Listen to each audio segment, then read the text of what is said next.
Putri, ini Iran menyatakan dengan tegas begitu ya akan terus memerangi. Ini sejalan juga dengan keterangan pers yang dilakukan oleh Dubes Iran di Indonesia beberapa hari lalu yang menyatakan bahwa ini merupakan bentuk pembelaan diri Iran dan sudah tercantum juga di PBB bahwa mereka bisa melakukan pembelaan itu. Sebenarnya kita akan membahas lebih lanjut mengenai geopolitik di Timur Tengah, apa yang akan terjadi, dampak dari perang ini. Sudah bergabung bersama kami Yon Mahmudi, pengamat geopolitik Timur Tengah. Assalamualaikum, selamat pagi, Bang Yon. Selamat pagi, waalaikumsalam warahmatullahi wabarakatuh. Ini kalau kita lihat Iran selalu memberikan keterangan bahwa mereka akan tegas memerangi serangan-serangan yang dilakukan oleh Israel. Sebenarnya dampak geopolitiknya akan seperti apa? Apakah ini akan berdampak pada di kawasan itu saja atau justru akan berdampak juga? Karena kita melihat Amerika sepertinya juga akan bermain ke sana. Ya, tentu kan kita perlu melihat ya posisi Iran sendiri. Kenapa begitu kuat tegas ya bahwa Iran akan melakukan pembalasan, perlawanan. Ini kan menyangkut masalah kedaulatan suatu negara ya, karena biar bagaimanapun Iran dalam posisi diserang gitu ya.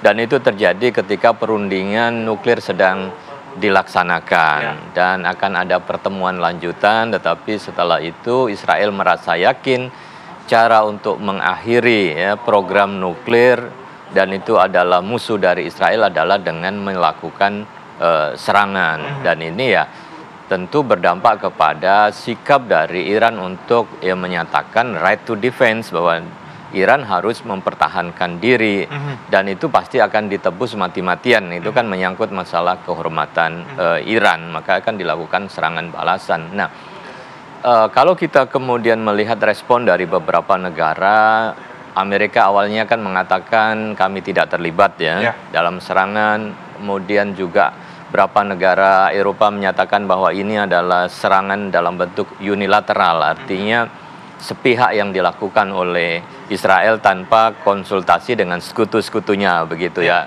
Dari sisi kan mereka mencoba untuk menarik diri gitu ya. Oke, yang ini kami jangan dilibatkan dulu karena tentu potensinya akan sangat besar. Sebagai contoh, kalau Amerika kemudian terpicu untuk ikut ya, ini kan menjadi sebuah operasi ya, atau joint operation invasi terhadap Iran yang diawali oleh Israel, dan kalau Amerika masuk, ini artinya kan juga Amerika terlibat. Ini kan seperti mengulang seperti invasi Irak ya, karena ada senjata pemusnah massal, tetapi sebenarnya kan juga tidak ada. Nah, kalau Iran dikatakan memiliki senjata nuklir, berkekuatan nuklir, itu kan pasti menjadi efek deterrence ya. Takut musuhnya untuk menyerang karena pasti balasannya akan besar. Tapi kalau musuhnya menyerang, berarti kan dia tahu bahwa sebenarnya tidak ada senjata nuklir yang kemudian berpotensi untuk menakutkan, maka dia melakukan itu. Sehingga klaim untuk menyatakan senjata nuklir sudah ada, berarti kan juga tidak bisa dibuktikan. Karena Israel sendiri berani untuk melakukan itu. Terus melakukan. Ya, dan serangannya kan justru dengan rudal ya, hipersonik. Nah, Amerika juga pasti akan menghitung. Pertama, kalau dia terlibat memang akan meluas. Pasti faksi-faksi milisi ya, proksi Iran akan bergerak ya. Rusia juga pasti akan di dalamnya nanti ya. Dan itu akan disusul oleh Rusia ya, karena di Irak itu kan banyak military base dari Amerika.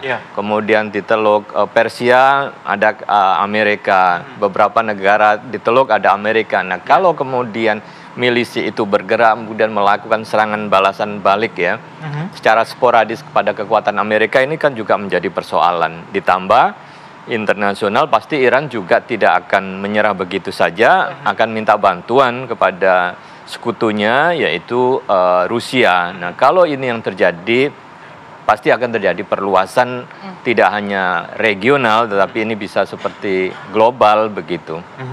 Ya, tapi menurut Anda apakah Israel ini mampu bertahan dalam konflik multi front jika harus menghadapi Iran juga, kemudian juga proksi di Gaza juga? Ya, kalau kita bisa hitung kekuatan Israel kalau sendiri dalam hitungan minggu saya kira tidak mampu ya. Maka kan dia cepat-cepat untuk segera meminta Amerika terlibat ya, negara-negara lain untuk terlibat. Tetapi kan negara sekutu utama seperti Inggris, Prancis itu kan menjanjikan perlindungan ya. tidak mau kemudian ikut dalam attack gitu ya. Nah, kami lindungi, kami itu adalah right untuk defense ya, sebagai sebuah negara yang harus eksis. Tetapi untuk serangan balik pasti mereka menghitung.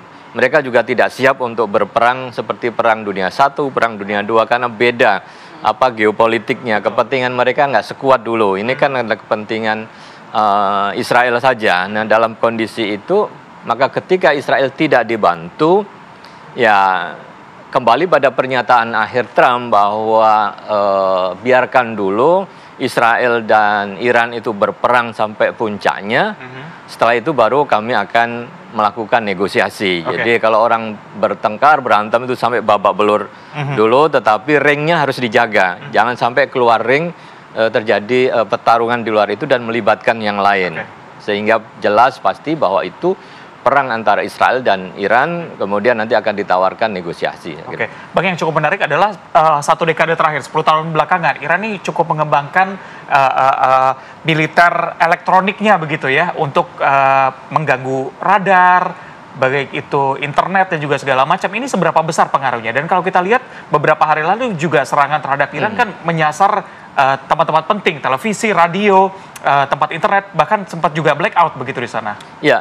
Itu kan memang strategi yang dikembangkan oleh Iran ya, bekerjasama dengan Rusia dan juga Cina saya kira, untuk menghadapi musuhnya. Karena biar bagaimanapun strategi intelijen yang dilakukan oleh Israel kan sudah sangat kuat ya, sudah menyusup ke dalam, ke jantung Iran, sehingga rentetan terbunuhnya petinggi-petinggi Iran sampai dari militer ya, dan diplomat dan lain sebagainya kan menunjukkan bahwa ancaman itu kuat. Nah, bagaimana menghadapi itu ya harus juga bisa melakukan attack ke dalam Israel ya, termasuk dengan pengembangan rudal hipersonik yang itu tidak terdeteksi, kecepatannya juga sangat tinggi sampai 6.000 km per jam. Itu kan jarak antara Teheran dan Tel Aviv kan sekitar 1.700 ya. Jadi kalau kecepatan pesawatnya 6.000 km per jam ya, mungkin dalam waktu hitungan menit sebenarnya kemampuan untuk menjelajah dan masuk itu juga sangat besar.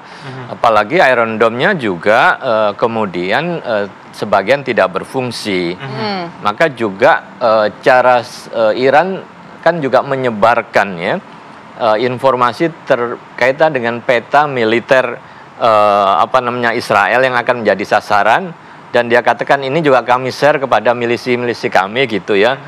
Yang tempatnya sudah precise bahwa tempatnya ada di mana dan lain sebagainya, dan bagaimana itu kemungkinan jangkauan senjata mereka. Memang ya cukup berimbang sebenarnya kalau kita lihat antara Israel dan Iran. Tapi kemarin Iran mengatakan yang kemarin itu rudal-rudal itu belum seberapa, itu hanya ya percobaan begitu loh. Tapi mereka nanti akan memberikan kejutan yang lebih besar yang akan membuat Israel ini menyesali apa perbuatannya begitu. Ya bisa jadi seperti itu kan, seperti kan rudal hipersonik Fatah 2023, 2024 itu kan diluncurkan belakangan ya. Sementara rudal-rudal yang lama dengan kecepatan yang lebih rendah itu kan memang sudah dilakukan. Dan sebelum terjadi serangan dan kondisi memanas, Iran kan sempat memamerkan rudal-rudalnya di bawah tanah itu ya, yang diinspeksi oleh panglimanya, menunjukkan betapa bahwa kekuatan kami sangat tinggi dan bisa menjangkau negara-negara yang akan menjadi musuh kami. Jadi sebenarnya itu kan juga efek deterrence yang dicoba ya, diberikan ya. Kalau kami memiliki senjata ini, musuh harusnya berpikir ya, ketika akan melakukan serangan. Tapi nampaknya sabar ya, bahwa segera melakukan serangan dengan harapan mendapatkan dukungan total dari Amerika dan negara-negara Eropa lain untuk memperkuat posisi ya Israel saat ini yang saya lihat sudah mulai ditinggalkan ya oleh para sekutunya, karena melihat perang yang dilakukan oleh Israel itu tidak jelas begitu ya, tidak terjadi banyak pelanggaran dan lain sebagainya. Oke Bang, salah satu yang ditakutkan adalah antara perang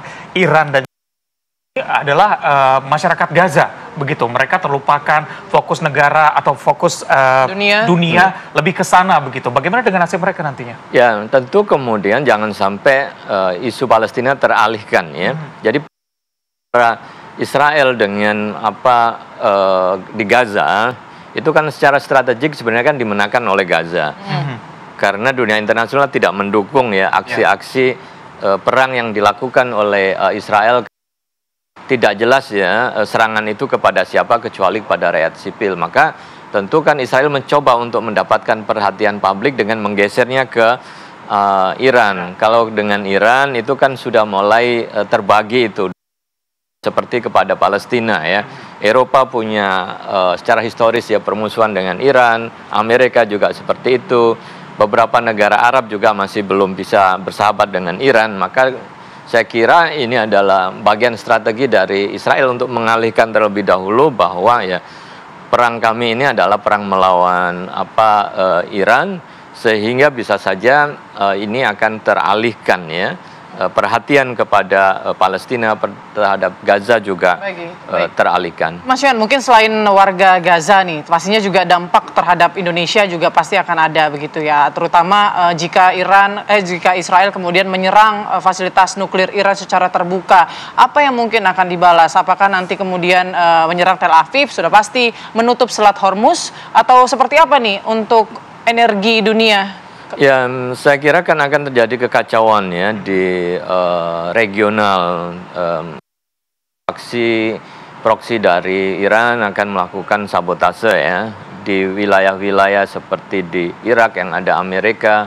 Kemudian mungkin juga ya kalau melihat indikasi Amerika terlibat, berarti kan serangan itu kan di negara-negara yang dianggapnya dekat dengan Amerika. Maka posisi negara Teluk juga sangat penting. Jangan sampai kemudian menunjukkan simpatinya justru kepada Amerika atau Israel. Karena itu bisa saja nanti menjadi target. Mereka itu adalah penghasil minyak yang tertinggi ya. Kalau kilang-kilangnya, Saudi kan juga pernah diancam ya, kilang-kilangnya mau dirudal, kemudian ada Emirat ya, ada Kuwait dan lain sebagainya. Saya kira itu kan sangat membahayakan. Karena 60% kebutuhan energi global kan dari sana ya. Hormuz kalau itu wilayah ditutup sama Iran, sudah nggak ada lagi kegiatan kapal ya keluar masuk. Berarti akan turun dan bahkan kemudian akan sangat sulit. Nah ini saya kira akan dicoba untuk dilakukan deeskalasi karena minyak dari Iran sendiri itu kan juga dikonsumsi oleh Cina. Karena lebih murah, dan Jepang juga mengambil minyak dari Iran ya, secara sembunyi-sembunyi. Nah itu kan kalau ini hancur terputus pasti orang akan berteriak ya. Baik, terima kasih banyak Mas Yohan Mahmudi, pengamat geopolitik, memberikan penjelasan lengkapnya. Sehat selalu. Assalamualaikum. Terima kasih. Waalaikumsalam warahmatullahi wabarakatuh.